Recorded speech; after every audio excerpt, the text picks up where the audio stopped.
இறைவன் மிகப்பெரியவன். மழைக்காக 6.5 கிலோ இந்த திட்டத்தில் நீங்களும் சேர்ந்துக்கோங்க. இந்த மழை நேரத்தில் நம்மளால் முடிஞ்சது வீட்டில் ஒரு 5 கிலோ 7 கிலோ சோறாக்கி அந்த மழையில் கஷ்டப்படுற தண்ணி கட்டி இருக்கிற இடங்களுக்கு கொண்டு போய் அந்த மக்களுக்கு இந்த உணவை சுட சுட கொடுத்துட்டு வர்றது. அங்கே இருக்க பிள்ளைங்களுக்கு ஒரு ஆரோக்கியமான பருப்பு, தக்காளி, சோறு, பெரிய மசாலா எதுவும் இல்லாமல். அதனால இந்த பருப்பு சோறு இந்த குழந்தைங்களுக்கு ரொம்ப நிம்மதியாக சந்தோஷமாக இந்த மழை நேரத்தில் இருக்கும்னு நம்புகிறேன்.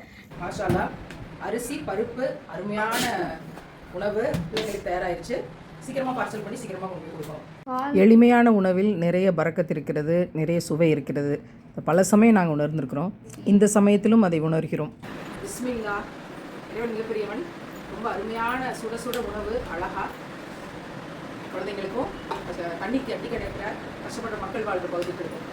உங்கள் பகுதிகளில் மழை கட்டி கிடக்கக்கூடிய இடங்களில் உங்களால் முடிஞ்சால் நீங்களும் சமைத்து கொண்டு போய் அவங்களுக்காக கொடுங்க.